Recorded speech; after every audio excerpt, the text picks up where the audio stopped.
Good morning from Panhandle Outdoors, America's only daily outdoor TV show. Your source for fishing, hunting, and information for folks who enjoy the great outdoors. Now sit back, relax. It's Panhandle Outdoors. Good morning, folks. Welcome to Panhandle Outdoors. I'm Winston Chester. Glad you're on this Tuesday morning. Got a big show lined up, but first, as always, want to touch base with our weather. Got all the bad weather out of here and all. Got all kinds of things going on. Got a little bit more chance of rain on Thursday, but today and tomorrow looks like really nice days to be in the Florida Panhandle doing some outdoor activities. Weather brought to us by Haney Technical Center. High today 76, low 58, and water temperature 71. Let's take a look at our river readings brought to us by Sandhill Seafood. It's right on Highway 77 just north of Bozeman. Apalachicola at Bluntstown is at 8 foot. It's not moving too much, but we know what's going on at Choctawhatchee at Caryville. It is a strong rising, and it's going to be right. This morning's right at 8 foot. It's going on up. It's going to get on up there maybe around 10 or 11. I don't see the end in sight. There's been a lot of rain coming down there, so the next day or two it's going to be really rising. And Choctawhatchee is becoming a really hot river right now. We're going to talk about a little bit later on the show about the catfishing and how everybody's jumping on the catfishing bandwagon now. So it's all because of the big 121-pound blue cat caught that we featured on the show last week. Our tide chart brought to us by Kent Forest Lawn Funeral Home and Cemetery right here on 23rd Street. Low at tide is at 250 this morning, high tide at 520. Really good tide today, but looking on your planning Friday and Saturday, it's not going to be very strong tide. So go ahead and if you're a tidal fisherman, you want to go ahead and just take off work day and go fishing today. All right. The marine forecast coming out of the west there, guess what? 10 to 20. Coming out of the west at 10 to 20. That sounds like a broken record, 10 to 20. Been that way for quite some time. But anyway, we'll deal with it, and we're still catching, a lot of folks still catching some nice fish. So we've got some pictures coming up. So let's take a break, and we'll be right back.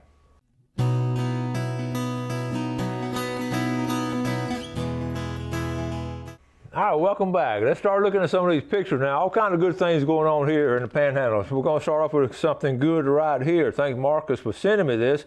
Kids Fishing Workshop, May 5th at 7 a.m. to 12 p.m. The Panama City Leisure Services. They do this every year, and I personally want to thank the services and all the folks that volunteer to go out there and all the sponsors down here. And we need to put Panhandle Outdoors on there as a sponsor, Marcus, because we sure are going to promote it and try to get a lot of kids out there. That pond right there is right here off 23rd Street. You know, Oakland Terrace Men's Club helps sponsor. But anyway, we'll talk about it this weekend, 7 a.m. to 12 p.m., and there's going to be some nice fish caught. All right, here we go. Ricky Green.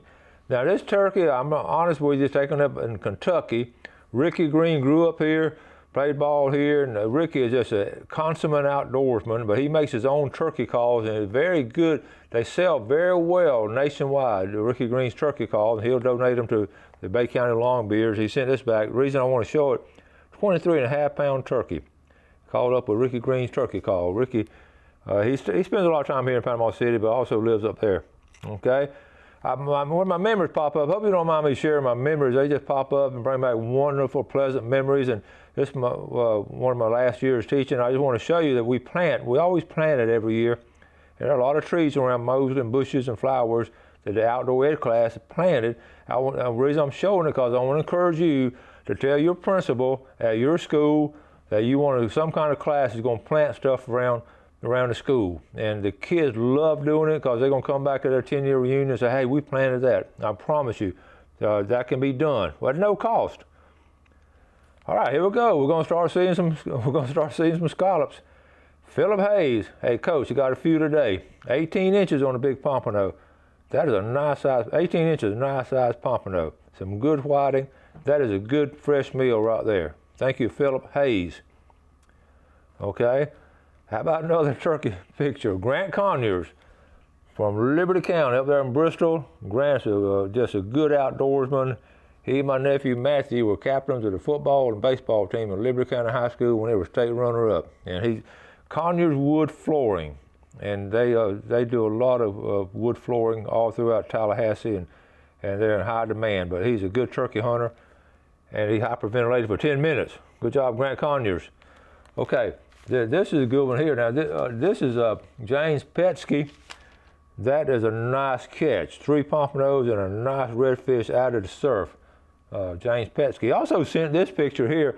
I didn't get any wording on his picture. He sent this, but I thought maybe he uses that chainsaw now. I took a picture. I get every now and then people take a picture of the set or something, and I remember I was talking about a battery-powered chainsaw, and I still want to put a plug in for it because I used it again the other day. That's the neatest invention since canned corn. It's just really cool.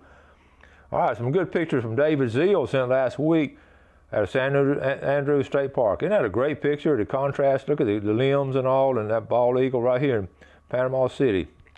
Thank you, David, for sending it. I also sent this picture here of a nice buck walking, a young buck, and look at the horns just starting to come out.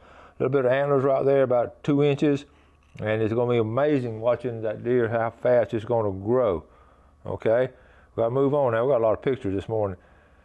All right, Marcus Parrish. Hey, yesterday, beyond any shadow of a doubt, was the oddest day of pompano fishing I've ever experienced. I learned a couple of major lessons and went on what he learned. He won't tell about what he learned, but he was dead serious. Winston, they are here. So good job, Marcus. All right, dead serious. Blaine Hunter and Stephen Frost up there freshwater fishing at Porter Pond. Look at that tailgate right there. That is a good way to spend a weekend. Good job, Blaine. All right, here's another one now. I'm telling y'all, we've had some good fishing. Jerry Forehand, his wife Carolyn, Cape San Blas State Park. Sunday afternoon, remember how rough it was? Water was rough but clean. No one else fishing on the beach all afternoon. 3 limits in 3 days of camping. Nice job right there, okay? Bear Creek, this is Caitlin Rogers. She's been on the show before. Bear Creek Monster Bass. Look at that. She and her boyfriend up there fishing. Good job, Caitlin. That's a great picture there and big smile. Okay. Bill and I took a friend of ours camping. Well, actually, we didn't camp. That's the Cape House there, and we were over Howard Creek, and Bill was at the Cape House, and we came over and I had a good time fishing the other morning. First, and we'll talk about that more later in the show. But here's our little mess here. Enough for everybody to eat. Okay. And Jim Carey was our guest. Jim is first time he ever caught a pompano, and he was excited. And there we are at the Cape, and good morning. That was on Saturday morning. Good time had by all. Okay, now let's go ahead and take a break. We got all kinds of stuff coming up. Let's go ahead and take a break now and come back with some more stuff.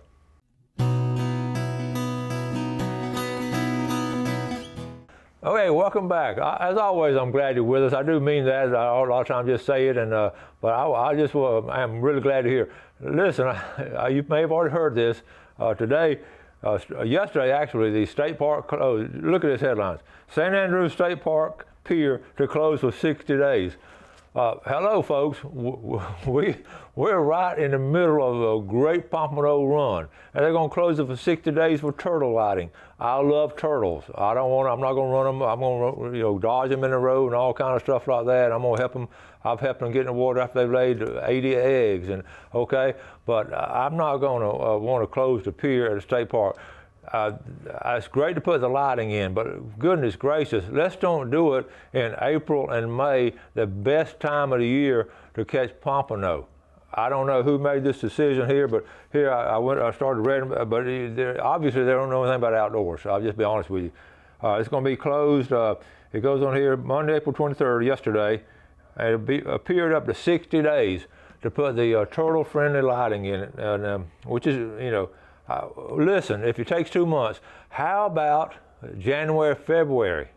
How about July and August? You're not going to do much pier fishing. Right? I'm not going to bother anybody. July, August. How about November, December? Any 2 months except for April and May. Hello, and it just aggravates me. I don't fish that pier much, but I know some people do. It's a great little pier to fish, and catch a lot of pompano off of it. And I just don't know why they chose this day. So anyway, maybe if you're watching, call me and explain to me why we did that. Okay, let's move on.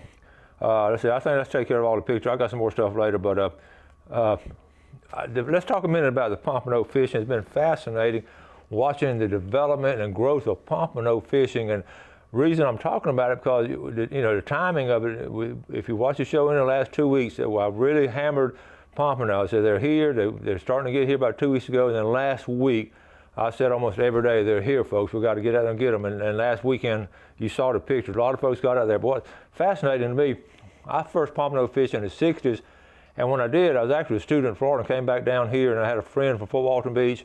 Came home him one weekend. His dad was doing it. He was an officer at Eglin, and we just hit it off just like that. And his son wasn't that much of a fisherman, boy.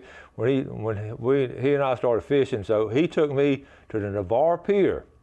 They didn't have a pier in Fort Walton Beach. Jim went to Choctawhatchee High School, and they had no pier, so they would go to the Navarre. It opened in '68.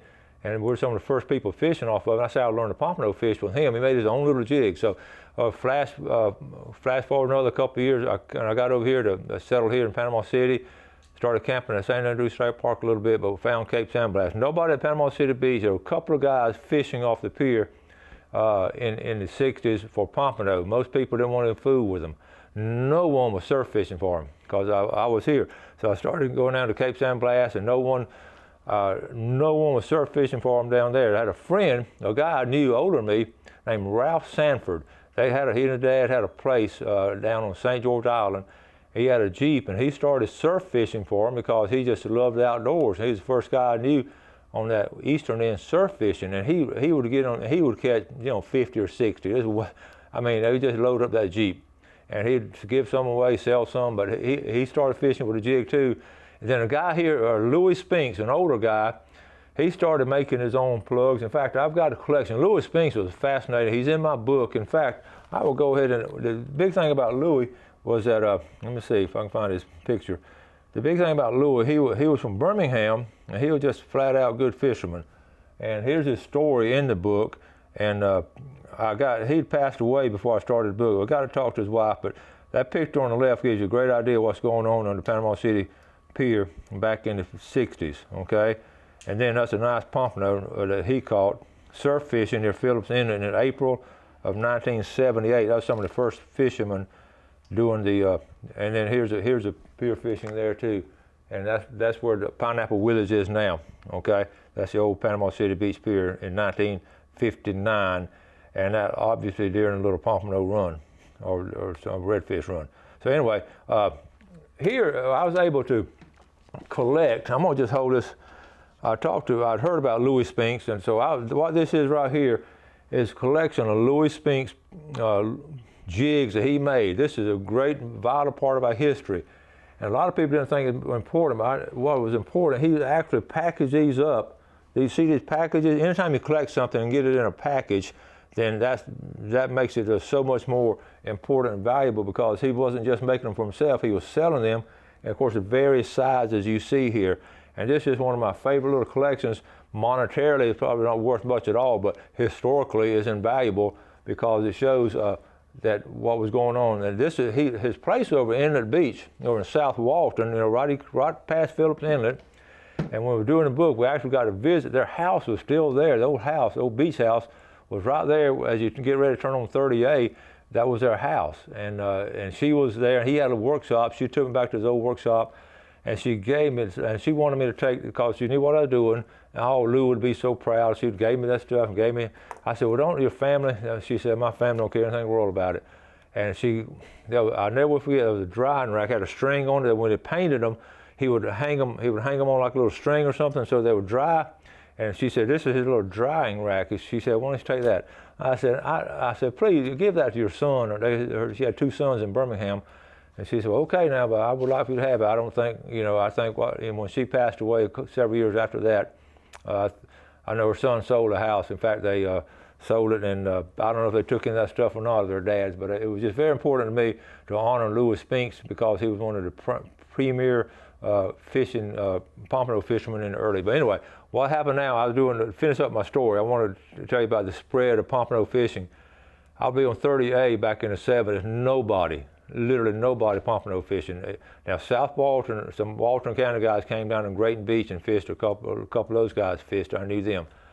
And then all of a sudden in the 90s, and then in 2000, this show came on called, outdoor show came on locally, and this guy kept talking about pompano fishing. and all of a sudden you'd go pompano fishing, and there'd be somebody to your left and somebody to your right. And now a lot of people are doing it, and I'm so proud they're doing it. And here's the reason. I started pompano fishing because I couldn't afford a boat. I really got into surf fishing in my early years, so that's why I really enjoyed it. And we were successful at it, and it was such a challenge. It was so much fun to catch in the spring and in the fall. And now a lot of people are doing it on the west end of the beach. You go there every weekend.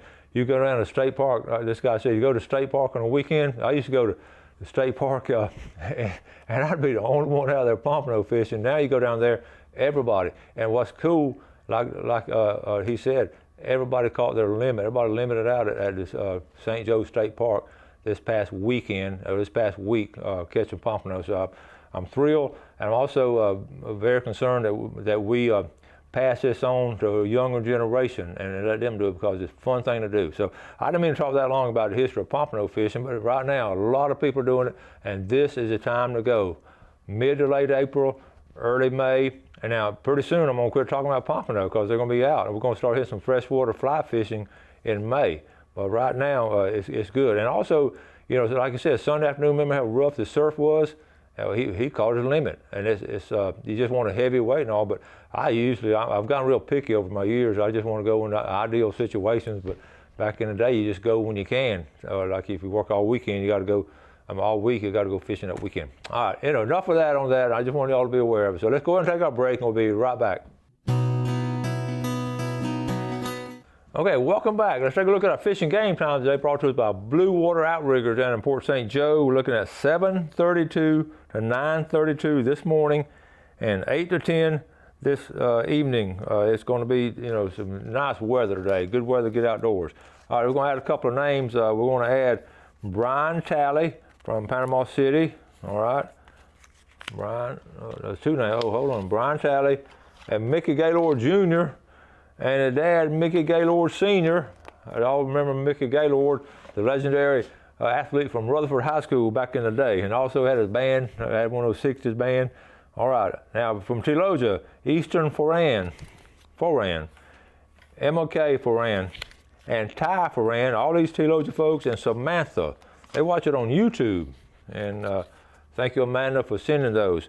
And also Donna Melvin, I still saved your card. You did win that. It was not Donnie, it was Donna Melvin. A lot of times I don't enunciate my words correctly, but she emailed me. And also we had trouble touching base over this past weekend.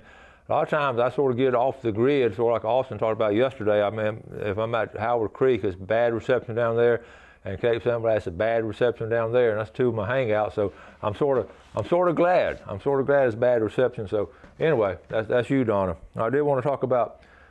I was watching. I'll tell you this. Recently, I've been seeing a lot of pelicans up in North Bay just diving. I just get fascinated watching these pelicans dive. There's nothing extraordinary. I mean, you see it on a daily basis. A lot of times we just take it for granted. And I was thinking the other day, I just watched one of them just made a perfect dive. I mean, he just made that little circle. That wind was blowing. Remember Sunday, that wind was blowing pretty strong. But he was out there. He had to eat. He just made this dive, and it was just a perfect dive. I mean, it just had an angle to it and everything. And he was going fast. I was sort of wondering how fast, what kind of speed. I know scientists, researchers have figured out how fast they dive. So I started looking it up, started Googling it. It took me a while to find it. So anyway, I just want to, what I found, bird diving speed, okay? So you don't have to, we're just going to talk about four of them. The fastest diving birds, of course, the peregrine falcon, that's off the chart, 242, this is miles per hour.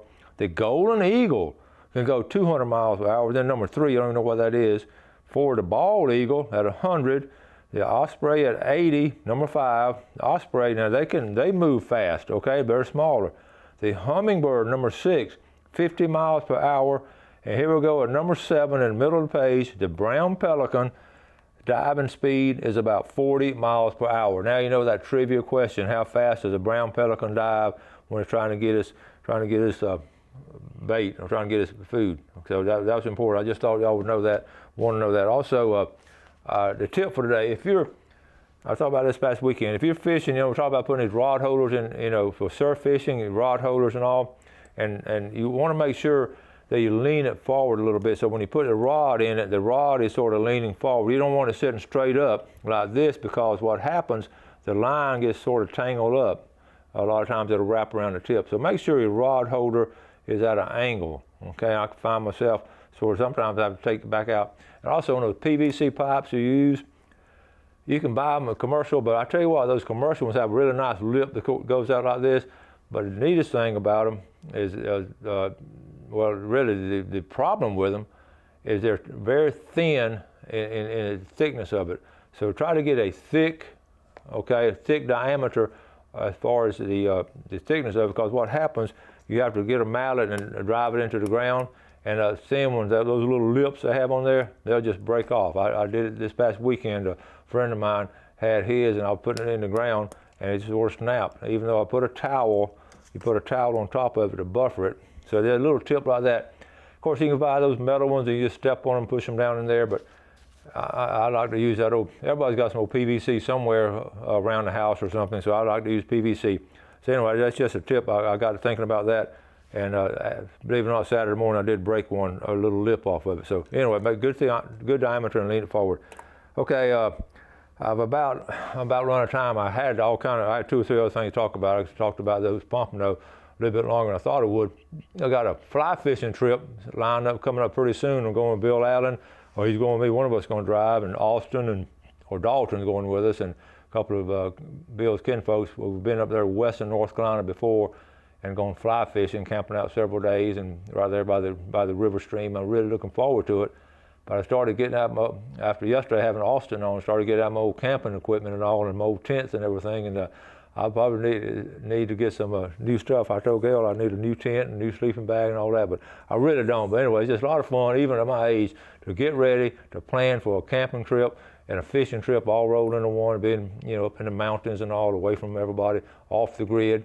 So anyway, it's coming up pretty soon. I'll keep you posted on it. All kind of good things going on. I'll wrap it up. Don't forget, now Saturday, got a free kids fishing clinic out here on off 15th Street at the Life Management Center. All right, I'm gonna wrap it up for today. Thank y'all for watching Panhandle Outdoors. I always appreciate your viewership. You do something good today for your fellow man. Enjoy our great outdoors, and God bless.